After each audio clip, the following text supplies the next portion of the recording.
What is going on, everybody? Welcome back and welcome to Clint's Hot Props for UFC 316. We are going over this card one more time and we are looking at value options from a prop perspective. Now, we talk about it every week. We're looking for accuracy on this show, right? The problem is there's a couple of really questionable fights on this card. So we're going to give you a couple of speculative situations mixed in there, but all things considered, we are trying to actually hit some of these props. I'm going to go over the card and I'm going to let you know my favorite ones and the ones that I think truly hold value for you guys. We'll give you a couple long shots for you degenerates to go ahead and mix in, but we'll also give you some solid ones that I actually think are just going to go ahead and come home. Do me a favor, hit that like button, get subscribed if you haven't already, and let's get into it. First fight of the night. I want to just talk to you guys real quick. I mentioned this on my Total Takedown show. I actually think that Quillian Salkilid and Yanel Ashmos goes over. I think we're going to see a fight where a young fighter is getting his growing pains out against a tough, durable opponent, and then you've got a guy with more UFC level experience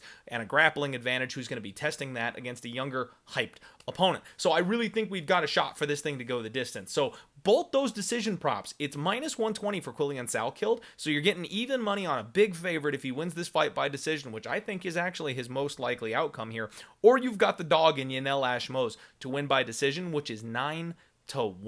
And as I said before, I personally am not sold on Quillian Salkilid just yet. The over is favored, and he is the underdog, but he's got higher caliber UFC level experience, and he knows how to wrestle. That is just a massive step up here for Quillian Salkilid to be facing in his next UFC fight, and that is a big, big, big number for a guy who's got a couple of those advantages. So I think the over is the play. Salkilid by decision is the most likely outcome, but plus 900 on Yanel Ashmos by decision is something we have to at least acknowledge and look at. Next up, I want to talk about Mark Chinsky. He's new to the UFC.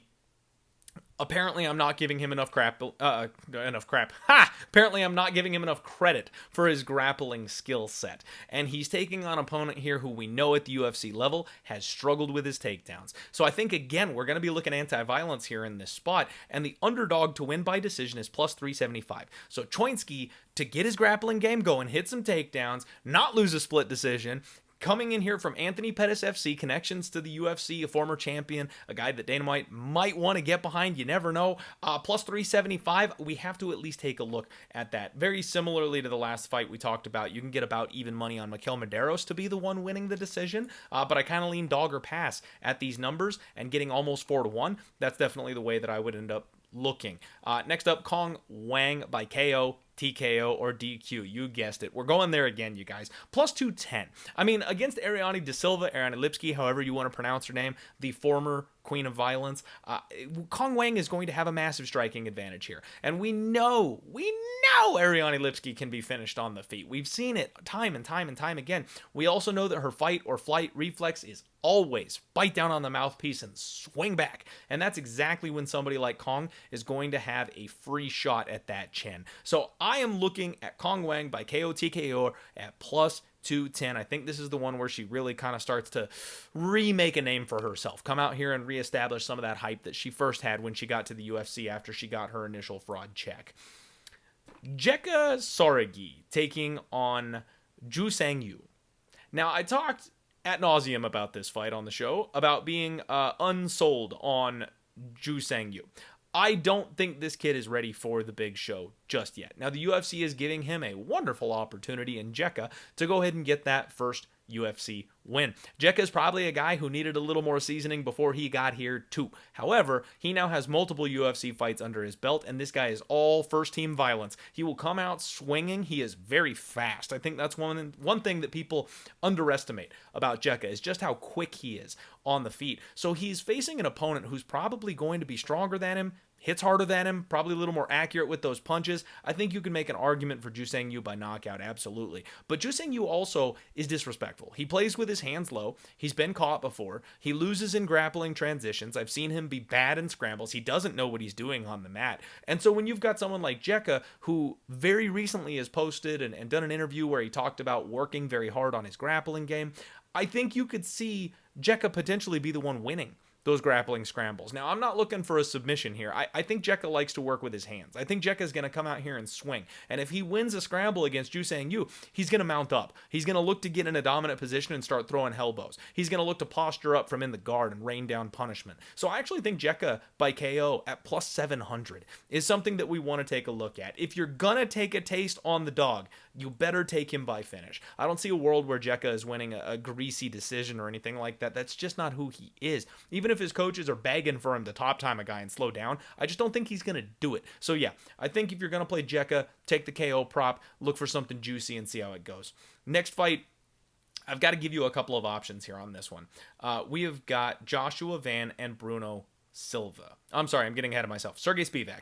I need to talk about Sergey Spivac by submission. I think Waldo Cortez-Acosta is going to have a very difficult time defending takedowns from Sergey. And when Sergey gets on top of people, he's another guy that goes for the kill. He's not necessarily a consolidation grappler. Like, he will, but he rains down punishment when he gets up there. He looks to advance position. He's got a nasty squeeze on him. We've seen that time and time again. He submitted the Black Beast like it was nothing. And Waldo Cortez-Acosta is a guy who, while he's difficult to maybe get down once he's on his back, I don't think he's going to have any idea what to do with someone the size of Sergey Spivac on top of him. So plus 300, yeah, I think we're taking a taste of the polar bear to go ahead and get this finish and get it done inside the distance. Now back to what I was saying before. Joshua Van and Bruno Silva. There's two options here in my opinion. Josh Van by decision is minus 110. Not a surprise. He's a huge favorite in this spot. He never quite gets that late finish. We've seen Bruno Silva be very, very savvy. He's very tough to put away. He's extremely durable. This is exactly the kind of guy that if you're a Josh Van believer, you think he wins this fight via decision, because it's going to be really tough to put Bruno Silva away. Now, Bruno on the flip side of this thing, like I said, wily veteran, very good striker, very explosive, very powerful for this weight class. Josh Van, we've seen him run face first into his opponent's offense before. He's done this several times. He's been hurt very badly in several of his fights, and in fact, he was finished in the third round in one of his fights very recently. So Bruno Silva by KO at 11-1 is something I think you just have to take a look at, maybe even just sprinkle a little bit. I feel like it's kind of his win condition. Now, he is a very, very good BJJ black belt as well. So Bruno Silva by sub is probably on the table. However, I don't think he's got the cardio or pace to wrestle a kid like Josh Van for 15 minutes or to get a consolidated dominant position on him. It would have to be a transitional thing where he just like snatches it and catches him. So totally possible, but I think the KO is far more likely because I expect both guys are probably going to be more content striking here in this fight. So at 11-1 for this guy who's got crazy power for a weight class that most people don't hit that hard in, to catch a kid who he's got tons of experience on, to catch a kid who's been hurt, to catch a kid who's been crazy active lately and is not filling those defensive flaws, yeah, I think we got to sprinkle that 11-1 by KO. Similar story here on this next fight. You've got Vicente Luque and you've got Kevin Holland. Now, I think Kevin Holland by knockout is the way to go. Plus 130, so you're getting just a little bit of plus money, but he's a big favorite. We've seen him drop the ball in that role before. And Vicente Luque is a weird case because we used to have the shoulder tattoo, the never fade Vicente Luque. That was always our thing, right? Vicente Luque is not a guy you want to be putting money on the other side of. However, he's a little long in the tooth now. His durability is fading off a little bit. He's given up some fights. He's not the same guy he used to be anymore. So now we feel a little bit more comfortable betting against Vicente Luque in the right spots. And especially with that chip durability, going up a big hitter like Kevin Holland at a weight class in 170 where he's got the power advantage, where he's got the height and reach advantage, I think you have to take a look at that knockout prop for Kevin Holland. On the flip side of this, we've seen Vicente Luque do very, very well in the grappling. He took down a man like Rafael Dos Anjos and was able to flatten him out for 15 minutes, something that I didn't think he was going to be able to do, something I never expected him to go for. If Vicente Luque is entering his Andrei Arlovsky era here, and he's being more protective with that chin, he's looking to consolidate time, he's looking to grapple, he's looking to keep the fight away from where he can be damaged, yeah, the sub prop is something you're going to have to take a look at. I was just listening to his interview. Kevin Holland was challenging him, saying basically he can't take the damage the way that he used to. Smart by Kevin Holland to go ahead and put that narrative out there that maybe Vicente wants to bite down on the mouthpiece and come in there and swing with him instead of fighting a 15-minute fight.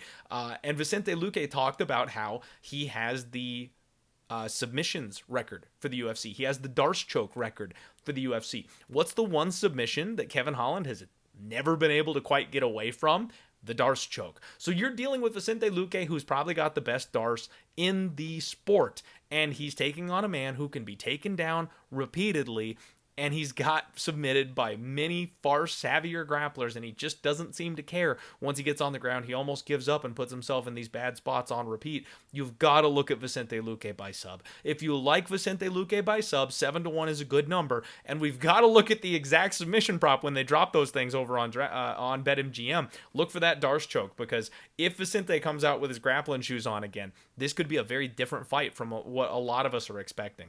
Mario Bautista and Patchy Mix. You guys know exactly where I'm going here on this one. It's Patchy Mix by sub, you guys. They've got plus 240 hanging up here on this one, and I love that number. I'm surprised that they're getting us plus 240 on this. I thought it would be shorter than that. For some reason, they've got the decision prop being the thing that is the short chalk here, which I understand. You know, no disrespect to Mario Bautista. He is very tough to put away, but I already called the club and sub here, you guys, and I already called the Darce choke here on this one. I believe that Mario Bautista is going to get clipped by Mix, whether it's a left hook or a knee up the middle, don't really care, but he always looks to grapple when he does get hurt, so he's going to look to change levels, and that's a mistake against a guy like Patchy Mix with those long old lanky arms. He's going to Darce this guy. It's hard to hit front chokes on a guy like Mario Bautista. He's not very tall, he's not very lanky, so it's hard to find a neck, it's hard to find the guillotine. It might even be tough to like take his back and like get the hooks in and get a rear naked choke. A guy like Patchy obviously could do it, but it's difficult just because of the way their body chemistry is made up. However, Darce chokes, long lanky arms, hitting an angle as he comes in on a bad takedown,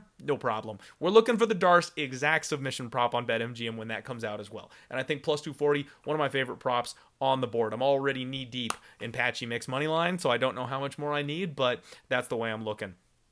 Co-main event, Kayla Harrison, Juliana Pena. I kind of waffled back and forth on this one on Monday, and I think Kayla Harrison by sub is the way that we need to look here. It's plus 140 now. It was plus 175 when we talked about it on Monday, and I just can't look past the way that Juliana Pena has been submitted time and time and time again in her recent fights, right? Like, you've got a kickboxer who is submitting her with a guillotine. So she makes mistakes, she can be taken down, she can be controlled, and the pictures of Kayla Harrison coming out, like, I know the weight cut is hard for her, but my God, she's just a beefcake. Like, she is going to have no problem getting on top of Juliana Pena, and if she's able to consolidate top time, she'll find a sub. It's not going to be a KO thing because Pena is tough. She's got a chin made out of granite, and she refuses to quit on herself. So unless Kayla puts her out straight cold, the ref is gonna let her die. You're gonna have to submit her to get her out of there. So yeah, it's got to be Kayla Harrison, and it's got to be Kayla Harrison by sub. Getting plus money on Kayla in any capacity, I think you can make an argue for your favorite prop here and just go with that. But I think the sub is probably the most likely outcome. She gets on the mic, she calls out Amanda Nunes, and we're off for a historic fight at the end of the year. Sean O'Malley and Merab Dvalishvili here in the main event. This one, you guys, is where I get a little crazy. We've talked about a couple long shots on the card tonight, but I am ready and prepped here for this one. You guys know I'm already betting Sugar Sean O'Malley. I think the adjustments have been made in this fight, coming in healthy, not having the labrum tear that he's still dealing with, having the time to feel Merab the first time around, adjusting to that game plan, being in the big cage, like all these things. It's so good for where Sean O'Malley is right now. And on top of that, like kicking all the random junk out of his life, taking his career extremely seriously, buckling down. So he's extremely focused on this fight and this fight only. Those are all things that lead me to believe that Sean O'Malley can win this fight. And again, what did we talk about before? High-level fights, title fights, guys that are at the top of their division. It is extremely hard to finish them. Now, Merab has been tagged a couple of different times. We've seen him rocked. We've seen him wobbled. He is 35 years old now, and that is something that we've seen at these lower weight classes, especially. As you get older, you're more susceptible to being finished and getting put out because the weight cut is harder. The bigger guys, the younger guys, it's tough to keep up with them. I tend to think Merab is a little special, though. I think he's going to be okay here, and I also think the game plan from Sean O'Malley is to keep the space. He doesn't want to defend takedowns from Merab. He doesn't want to be getting up from under Merab. You don't want to be taken down 17 times and have to stand up every single time afterward. The key is not to get taken down in the first place. So I think he's going to do a lot of what he did with Aljamain Sterling. Never let him get close. Cut an angle, find the exit. hit him with a shot that backs him up, not something that's going to put you off balance, but something that's going to keep him away from you, and then you reset and go again. I think we're going to see a very, very long night of Sean O'Malley making sure Merab can't touch his legs, and that leads me to believe there's a massive amount of value on Sugar Sean O'Malley to win by decision at plus 600. One of my favorite props on the board this week, you guys. I'm going to be real. I think we're going the full distance on this one. I think this fight is going to be competitive, and I think Cousin Umar showed us that you can bank 3-round striking against Merab if you know what you're doing. And if Umar hadn't fucked it up, I'd be sitting here with a championship smile on my face because I would have called that one too.